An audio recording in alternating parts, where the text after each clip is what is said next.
Abdul Basit Asjazi, LC, adalah anak pertama dari Wakil Gubernur Nusa Tenggara Barat, Hajah Siti Rohmi Jalillah. Ayahnya Haji Khairul Rizal adalah politisi Perindo. Pemuda yang biasa disapa Ustadz Azi ini sedang mendalami ilmu tafsir Al-Quran di Universitas Al-Azhar, Kairo, Mesir, sebagaimana pamannya Tuan Guru Bajang Kiai Haji Muhammad Zaidul Majdi. Dalam usia muda sebagai Gen Z, Ustadz Azi adalah generasi keempat Tuan Guru Kiai Haji Muhammad Zainuddin Abdul Majid. Sebagai generasi keturunan ulama besar yang juga pahlawan nasional Maulana Syekh, apa ekspektasi masa depan Ustadz Azi?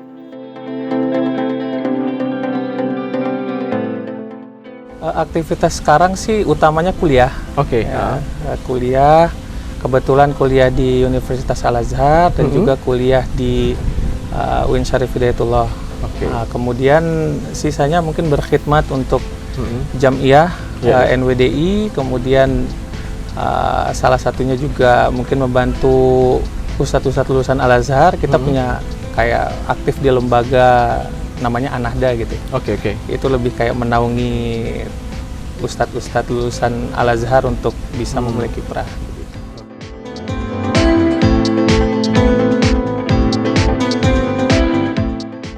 Kebetulan ada sedikit keberuntungan ya saat itu. Jadi di Al-Azhar sendiri sekarang kan lagi penulisan.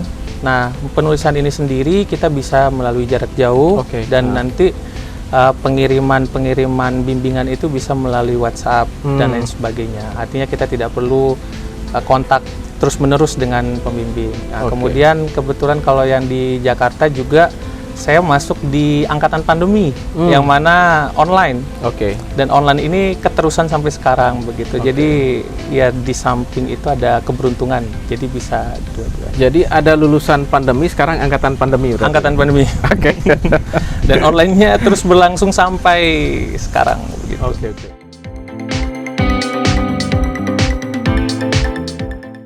Mana 88 itu bagi saya adalah sebenarnya mencerminkan bahwa pondasi atau asas yang dibangun sama Maulana Syekh itu sangat kuat sehingga bisa sampai pada usia sekarang 88. Dan menurut saya itu menjadi beban tersendiri bagi kita murid-murid beliau, termasuk saya sebagai Gen Z gitu, itu untuk menjaga pondasi-pondasi yang sudah beliau tanamkan itu, nilai-nilai yang beliau sudah tanamkan.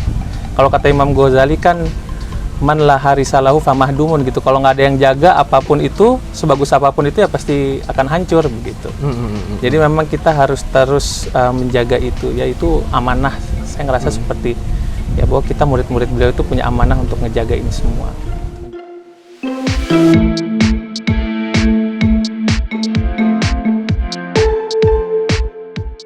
Kalau dari perasaan tentu ada rasa senang, ya rasa bangga, merupakan keturunan dari sosok yang sangat hebat begitu.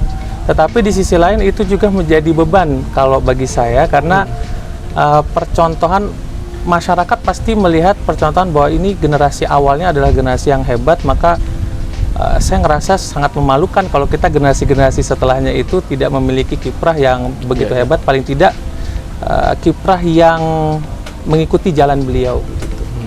Jadi saya rasa selain kita bahagia dan berbangga, tetapi ada beban yang sangat berat gitu.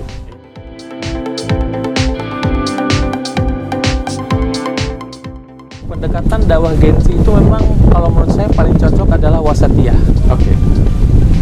Likul makom makol katanya. Jadi pendekatan wasatiyah itu dia bisa mendekatkan proses bicara yang dia atau dakwah yang dia sampaikan itu disesuaikan dengan keadaan setiap orang. Contoh kalau kita masuk ke dalam kalangan anak-anak muda, tentu anak-anak muda ini harus kita bahasakan dengan bahasa-bahasa seperti bahasa mereka.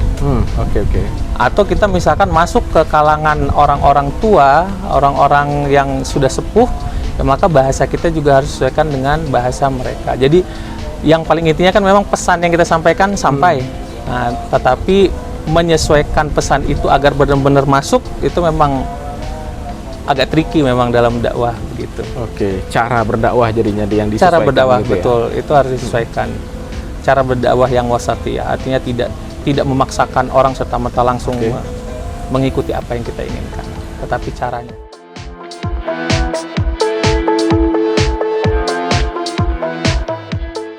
Kalau menurut saya yang paling mengesankan bagi saya pribadi adalah kecerdikan Maulana Syekh mengambil suatu tradisi atau membentuk suatu tradisi yang mana sebenarnya itu tersimpan nilai-nilai yang sangat hebat.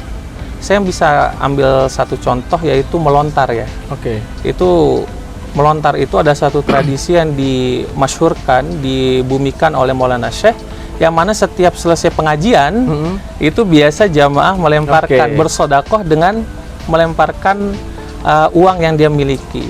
Nah, tetapi kan karena keterbatasan kemampuan dari para jamaah ini untuk bersodakoh, Maulana Syekh itu berpikir bagaimana caranya supaya masyarakat ini bisa bersodakoh dengan uang berapapun, sehingga diciptakanlah tradisi melontar itu. Jadi tidak ada yang namanya masyarakat itu rendah diri ya terhadap apa yang dia sodakohkan dan lain sebagainya. Jadi dengan uang berapapun dia bisa bersodakoh. Jadi dilempar. Nah itu saya rasa satu hal yang sangat menarik, bagaimana Maulana Syekh menciptakan suatu tradisi yang sangat tepat dengan keadaan masyarakat Lombok di saat itu, bahkan di saat sekarang. Nah, berarti kalau menurut saya sih yang sangat membekas dari Maulana Syekh itu adalah kecerdikan beliau membuat tradisi-tradisi yang mana alhamdulillah masih terjaga sampai sekarang.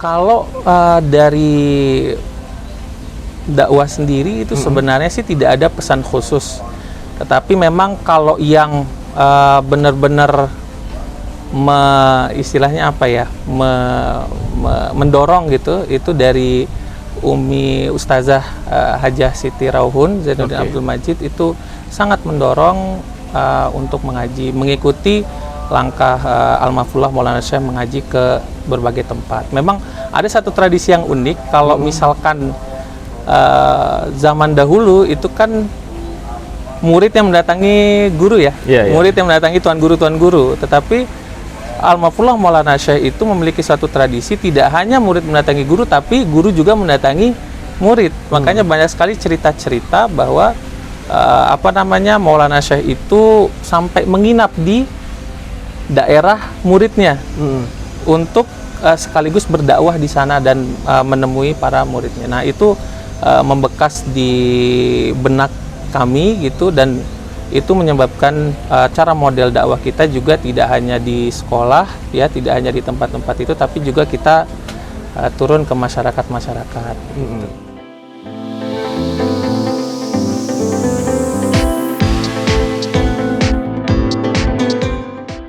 Mungkin kalau saya sendiri sih mengutip dari apa yang tadi saya pernah sebutkan tentang Imam Ghazali. Imam Ghazali bilang, malah harisalahu famahdumun, kalau nggak ada yang ngejaga sesuatu itu maka akan rusak. Sedangkan negara itu, agama itu adalah asas, kata Imam Ghazali, sedangkan negara itu adalah haris atau penjaga.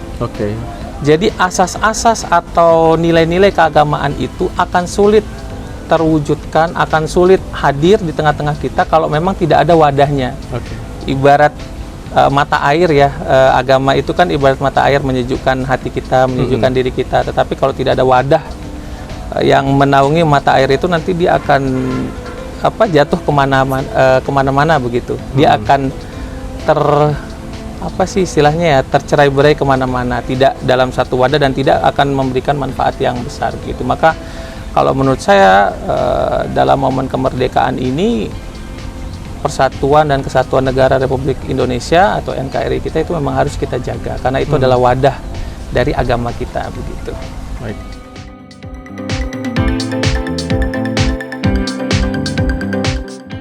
Saya tidak tahu ya kalau ke depan, saya sendiri tidak ada bayangan, karena kalau untuk saat ini kan setiap kita pasti memiliki planning kehidupan ya, atau rencana kehidupan kita, pandangan kehidupan kita ingin seperti apa.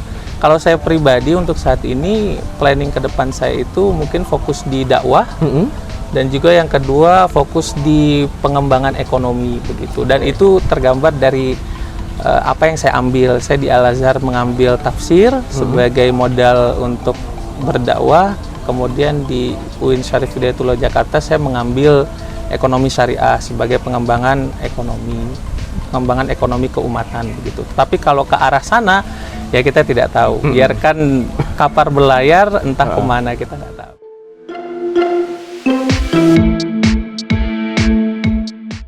Kalau saya yang di Al-Azhar kebetulan judul tesisnya sudah diterima. Nah itu judulnya adalah Hasyiyah Imam Haqqi Al-Bursawi terhadap tafsir Baidawi. Jadi istilahnya seperti komentar-komentar dari Imam Haqqi Al-Bursawi terhadap ada tafsir Baidawi namanya, tafsir dari Imam Baidawi. Nah itu yang kita tahqiq itu istilahnya studi manuskrip. Nah, jadi yang kita kerjakan itu ada studi manuskrip gitu. Kalau yang di Al-Azhar, sedangkan kalau yang di UIN Syarif Hidayatullah masih belum mengajukan judul. Alhamdulillah sih sudah masuk semester 4, cuman belum mengajukan judul.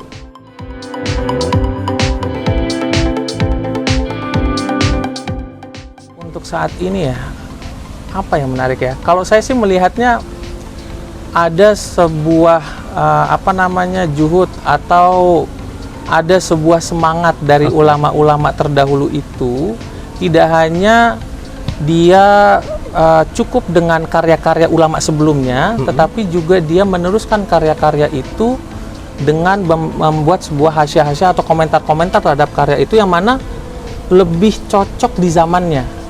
Mungkin kan yang sering digaungkan oleh guru kami di Al-Azhar itu kalian sebagai santri-santri Al-Azhar itu harus memiliki salah satu prinsip, yaitu